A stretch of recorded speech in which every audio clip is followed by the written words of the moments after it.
mereka menemukan tubuh seorang bocah yang meringkuk di dalamnya dengan kondisi yang sangat menakutkan. This is not something we're happy to do. It's something it's hard to see, and it's even more hard to unsee. And our hearts go out to the families of this poor young girl. Hai, selamat datang di Damtastic. Di video kali ini kita akan membahas kisah nyata baru beberapa bulan terjadi yang dialami oleh bocah berusia 6 tahun. Ayah dan ibu merupakan sosok yang sangat dipercayai oleh anak-anaknya. Menjadi orang tua bukan hanya sekedar memberi keturunan, akan tetapi ada tanggung jawab tumbuh kembang anak yang harus dilaksanakan. Apa sih yang sebenarnya terjadi? Oke, tanpa berlama-lama lagi, bersama saya, Damai, let's dive in to the story.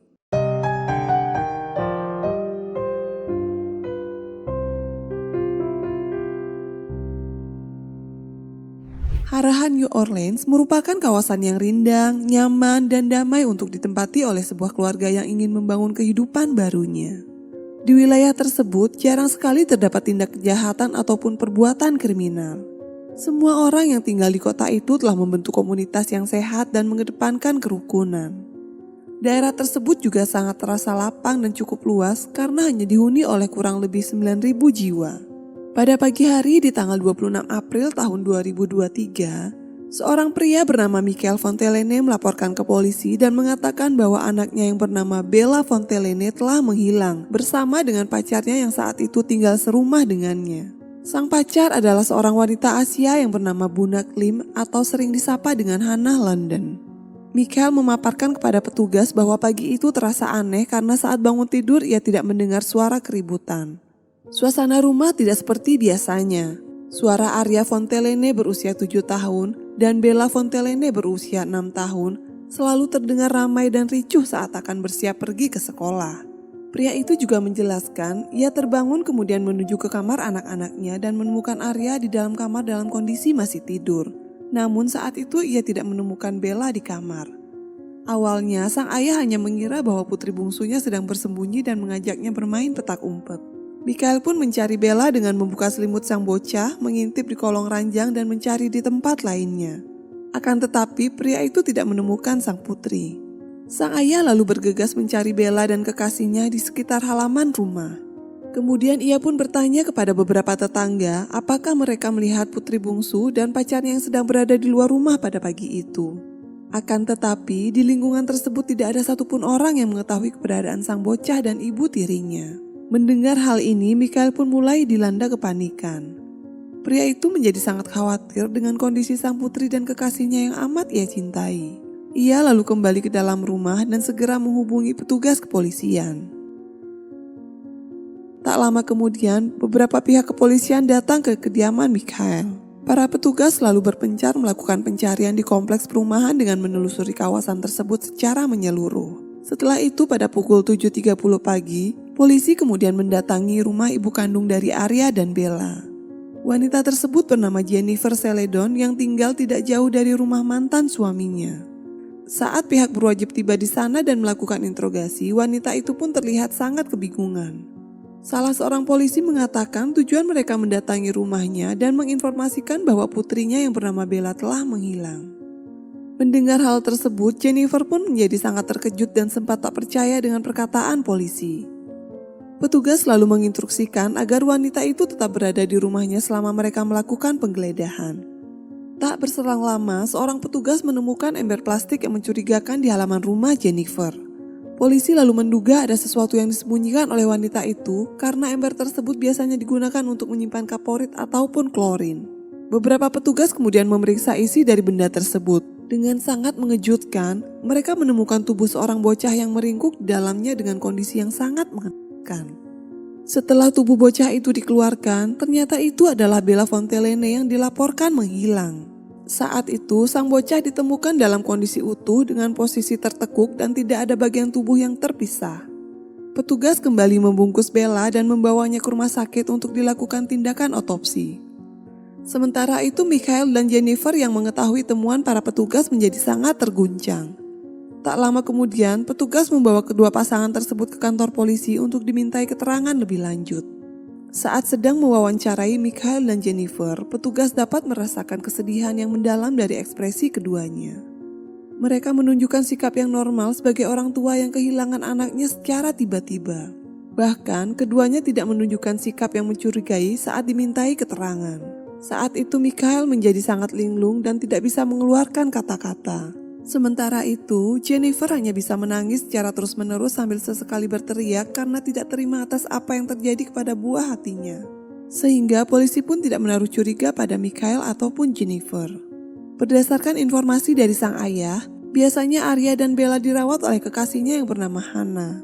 Kemudian, polisi mencoba menghubungi wanita itu yang merupakan orang terdekat dari mendiang Bella. Di momen itu, telepon dari pihak kepolisian tidak dapat tersambung dengan handphone milik Hannah. Petugas pun memastikan bahwa telepon genggam milik wanita itu sedang dalam kondisi tidak aktif. Mengetahui hal tersebut, pihak kepolisian segera mengerahkan beberapa petugas untuk mencari keberadaan Hannah. Lalu pada pukul 14 siang, petugas dapat menemukan posisi wanita itu di salah satu rumah sakit di kota Harahan. Tanpa berpikir panjang, Hannah lalu diborgol dan diamankan ke kantor polisi untuk dimintai keterangan. Saat ditangkap oleh petugas, wanita tersebut terlihat sangat pasrah dan tidak melakukan perlawanan. Seisi rumah sakit pun menjadi sangat kebingungan atas insiden penangkapan seorang pasien yang baru saja dirawat di tempat tersebut. Sementara itu, salah satu petugas polisi yang berbeda mengatakan bahwa Bunak Tim datang ke kantornya pada tengah malam di tanggal 25 April tahun 2023. Saat berada di kantor polisi, wanita itu mengatakan kepada petugas bahwa ia sedang mengalami masalah rumah tangga. Menanggapi hal ini, polisi pun mengajukan beberapa pertanyaan kepada Bunak. Akan tetapi, wanita itu tidak dapat menjawab pertanyaan petugas dan malah ngelantur tidak jelas. Pada akhirnya, polisi memutuskan untuk membawa wanita tersebut ke rumah sakit agar mendapatkan perawatan psikologis. Dalam ruang interogasi, pencarian Hannah menjadi sangat lama hingga berjam-jam karena ia memperkenalkan diri dengan identitas yang berbeda-beda. Wanita itu biasa menggunakan nama Hannah London, Bunak London, dan Bunak Lim. Hal inilah yang menjadi pihak kepolisian merasa kesulitan saat melakukan pencarian. Menghilangnya Hannah secara tiba-tiba dan penemuan tubuh Bella yang terjadi secara bersamaan membuat polisi curiga pada wanita itu. Petugas selalu menginterogasi Hannah untuk mendapatkan informasi mengenai tubuh anak tirinya yang ditemukan di dalam ember. Saat proses interogasi berlangsung, wanita tersebut tidak bersikap kooperatif dan tidak mau menjawab pertanyaan petugas. Bahkan, Hannah selalu bertingkah laku seperti seseorang yang sedang mengalami gangguan mental. Padahal, sebelumnya polisi sudah mendapatkan informasi dari pihak rumah sakit yang menyatakan bahwa kondisi Hannah baik-baik saja. Untuk menindaklanjuti penyelidikan, petugas selalu pergi ke rumah Mikhail dan melakukan penggeledahan. Tak lama berselang, salah satu petugas menemukan benda-benda yang mencurigakan di pekarangan belakang rumah. Di sana petugas menemukan cangkul dan skop yang sangat kotor hingga dipenuhi dengan tanah. Petugas lalu melakukan penyelidikan dengan menggali beberapa jengkal tanah di pekarangan tersebut. Tak lama kemudian, polisi menemukan sebuah handphone yang terbungkus plastik dan terkubur di dalam tanah. Setelah melihat benda itu, Mikhail pun mengatakan bahwa telepon genggam tersebut adalah milik Hannah. Polisi pun menduga bahwa wanita itu sengaja mengubur handphonenya agar tidak bisa dihubungi oleh petugas kepolisian. Akan tetapi, barang bukti tersebut belum cukup kuat untuk membuktikan bahwa Hannah adalah pelakunya. Beberapa polisi lalu menuju ke rumah tetangga untuk mencari bukti seperti CCTV yang mungkin menyorot ke rumah mendiang Bella. Tak lama kemudian, seorang tetangga mengatakan bahwa ia memiliki kamera pengawasan yang menyorot ke arah jalan di depan rumahnya. Ia segera menyerahkan rekaman CCTV-nya kepada pihak berwenang. Di dalam rekaman tersebut, polisi menemukan suatu kejadian yang sangat mencurigakan.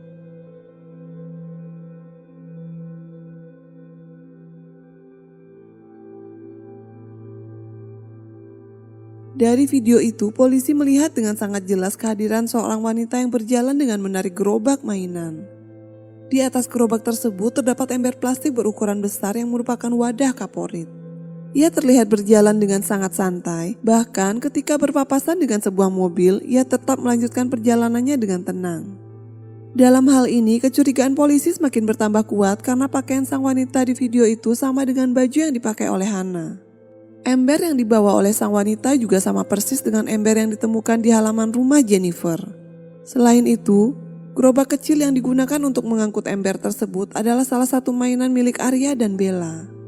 Sang tetangga yang saat itu ikut menyaksikan rekaman CCTV-nya menyatakan bahwa wanita itu berjalan dari arah rumah Michael dan hendak menuju ke rumah Jennifer. Polisi pun memastikan bahwa sosok wanita di video itu adalah Hannah London yang merupakan ibu tiri Bella. Pihak berwenang juga meyakini bahwa bocah malang itu telah dilenyapkan di rumah ayahnya oleh si pelaku. Kemudian Bella yang telah menenggang nyawa dimasukkan ke dalam sebuah ember dan diletakkan pada halaman rumah ibu kandungnya. Sementara itu pada saat yang bersamaan pihak berwenang telah berhasil mengantongi hasil otopsi dari tubuh bocah malang tersebut. Seorang ahli patologi forensik menyampaikan bahwa Bella telah meregang nyawa akibat di leher dan trauma berat di kepala yang disebabkan oleh hantaman benda tumpul. Namun sang ahli merasa sangat enggan untuk menyampaikan detail mengenai luka di tubuh Bella. Hal tersebut sengaja tidak disampaikan kepada publik sebelum penyelidikan oleh polisi selesai dilakukan. Sang ahli juga mengatakan bahwa kondisi tubuh Bella tidak akan dirilis tanpa instruksi pihak berwajib demi menjaga perasaan keluarga korban. This is not something we're happy to do. It's something it's hard to see, and it's even more hard to unsee. And our hearts go out to the families of this poor young girl. Dalam kasus ini, pihak kepolisian lalu mengeluarkan pernyataan resminya terkait penemuan tubuh Bella dan proses penyelidikan yang masih dilakukan. We were able to find numerous video from different households in the neighboring area which showed her pulling a wagon down late last night with the bucket inside the back of that wagon. Ended up performing an autopsy today on the child, and we can classify the child's death as at this point in time.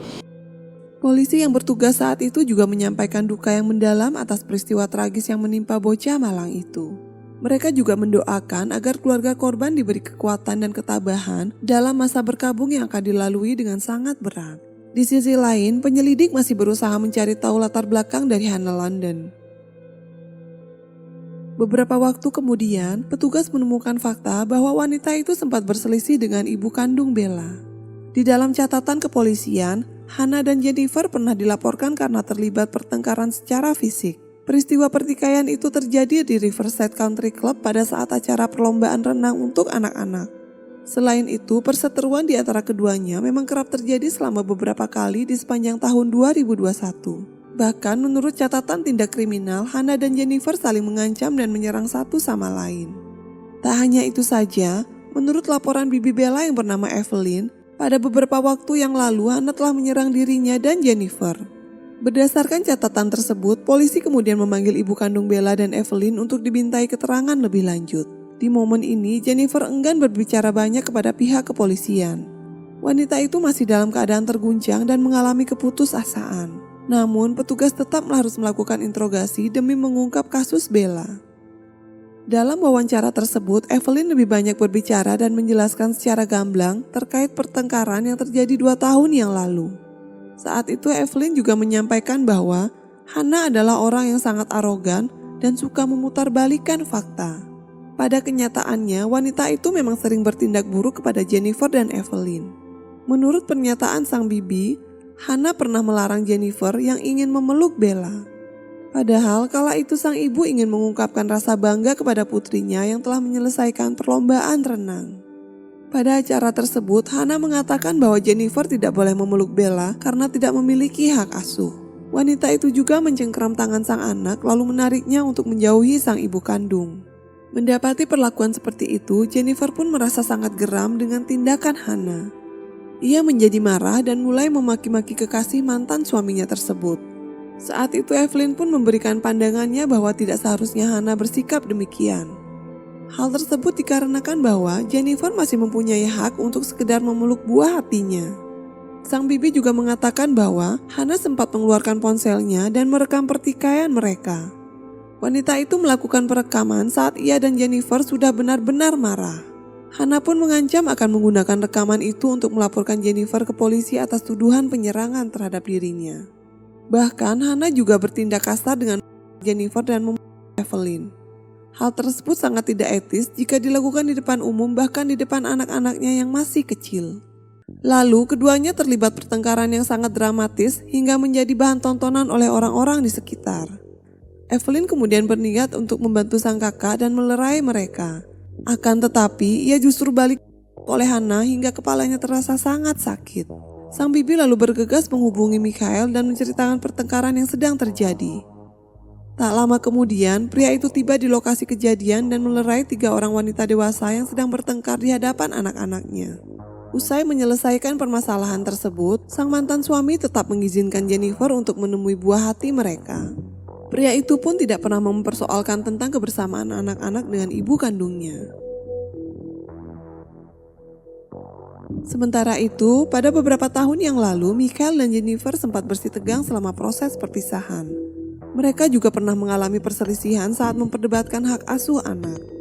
Meskipun begitu, keduanya sudah bersepakat dalam hal mengawasi tumbuh kembang Bella dan Arya secara bersama-sama. Akan tetapi, Hannah justru merasa cemburu terhadap kedekatan Bella dengan ibu kandungnya. Padahal, ia hanya berperan sebagai ibu sambung yang kebetulan tinggal serumah dengan bocah itu.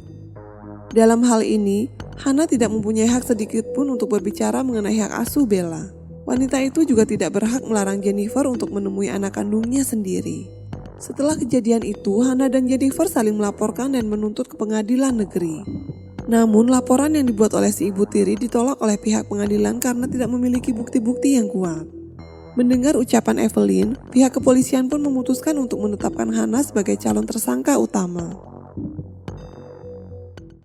Sementara itu, kabar tentang Bella yang meregang nyawa secara misterius itu telah menyebar ke seluruh penjuru kota. Masyarakat yang tinggal di New Orleans menjadi sangat terkejut dengan adanya pemberitaan tersebut. Beberapa di antaranya mengungkapkan bahwa mereka tidak pernah menyangka jika Hannah tega berbuat sekeji itu kepada Bella. Menurut penuturan warga sekitar, wanita itu telah merawat kedua anak tirinya sejak 4 tahun yang lalu. Hannah pun sudah menjadi orang yang sangat dipercaya oleh Mikhail dalam menjaga Bella dan Arya. Bahkan orang tua Jennifer juga telah mempercayainya sebagai sosok ibu yang baik untuk cucu-cucunya. Para tetangga juga mengenang mendiang Bella sebagai gadis yang ceria dengan segala kepolosan dan kelucuannya. Atas kejadian tragis yang menimpa bocah malang itu, beberapa tetangga merasakan trauma yang mendalam. Mereka pun menggelar doa bersama secara rutin di gereja-gereja terdekat agar mendiang Bella mendapat tempat terindah di sisi Tuhan. I would see the little girl and her older sister out in the driveway playing many times, riding their little bikes, and the mother would sit out there with them, the grandmother and grandfather would sit out there with them, and it was just so beautiful to watch them. Selain itu, pihak sekolah Taman Kanak-kanak Santo Matius menyampaikan duka cita yang mendalam atas kepergian Bella. Para guru pun mengatakan bahwa kasus ini dapat berpengaruh terhadap murid-murid yang merupakan teman baik dari gadis malang itu. Sehingga pihak sekolah membatalkan jadwal belajar selama 2 hari dan meminta para orang tua untuk tetap mendampingi anak-anaknya di rumah. Dalam hal ini, para wali murid diminta untuk memberikan penjelasan dengan sangat hati-hati tentang kasus yang menimpa mendiang Bella. Was with me. He goes to St. Matthew's, and I mean, she was on the same playground as he plays on. We are in the same carpool line, and she's just not there anymore. Sementara itu, ibu kandung Jennifer juga merasa sangat terpukul atas kejadian yang menimpa cucunya. Wanita lansia itu bercerita bahwa ia sempat mengajak kedua cucunya untuk bermain bersama. Sang nenek lalu mengantar Bella dan Arya untuk kembali ke rumah ayahnya karena hari sudah menjelang sore. Setibanya di rumah tersebut, ia berpesan kepada Hannah agar menjaga cucu-cucunya dengan baik. Pada saat itu, sang nenek tidak menaruh curiga sedikit pun kepada sang ibu tiri. Wanita tua tersebut juga tidak melihat gelagat yang aneh dari Hannah. Sang nenek pun berkata jika seandainya ia mengetahui hal tragis yang akan menimpa cucunya, maka ia tidak akan meninggalkan kedua cucunya. Sesaat setelah mendengar kabar sang cucu, sang nenek menjadi merasa sangat bersalah karena telah membiarkan Bella dan Arya dalam keadaan bahaya. Keluarga besar Jennifer juga sangat marah kepada Hannah yang telah merenggut nyawa Bella dengan kejam. Mereka menganggap bahwa wanita itu adalah sosok bengis dan tidak berperi kemanusiaan. Pihak keluarga Jennifer pun berjanji akan terus mengawal kasus Bella hingga putri kesayangannya tersebut mendapat keadilan. Selain itu, mereka juga menggalang donasi untuk membantu Jennifer yang akan menggelar upacara pemakaman bagi sang anak. Di sisi lain, Hannah masih bersikap tidak kooperatif saat diinterogasi oleh polisi dan menghambat proses peradilan untuk Bella. Menyikapi hal tersebut, pihak berwenang pun berjanji akan terus mengumpulkan bukti-bukti yang kuat untuk menjatuhkan hukuman terberat kepada pelaku. Sampai detik ini, hanya Hana yang menjadi perhatian pihak kepolisian sebagai tersangka utama. Akan tetapi, wanita itu enggan mengakui perbuatannya meskipun bukti-bukti yang ada telah mengarah kepada dirinya. Hingga saat ini, proses persidangan untuk Bella yang melibatkan ibu tirinya sebagai terdakwa penghilangan nyawa masih terus berlanjut. Hana juga telah dimasukkan ke dalam rumah tahanan Lembaga Permasyarakatan Jeffron Sparonki sampai waktu yang belum ditentukan. Wanita itu ditahan dalam jeruji besi tanpa adanya izin pembebasan dalam syarat apapun. Di dalam sel penjara, Hana sempat melakukan percobaan bundir selama beberapa kali.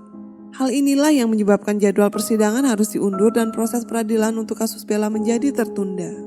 Dalam hal ini, pihak berwajib menyampaikan bahwa Hana akan menerima hukuman penjara seumur hidup. Namun, hukuman tersebut menjadi bertambah semakin berat jika wanita itu tetap membungkam dan tidak mau mengakui kesalahannya. Menurut penjelasan petugas, Hana juga mempunyai kemungkinan untuk dijatuhi hukuman matot.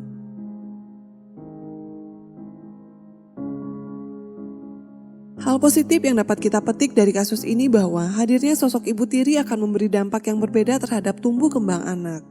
Sehingga diharapkan sang ayah memiliki sikap tegas sebagai kepala keluarga agar tidak sering terjadi perselisihan dan berdampak kepada anak. Bagaimana menurut kalian tentang kasus ini? Silahkan tulis di kolom komentar ya. Jangan lupa like dan subscribe-nya juga.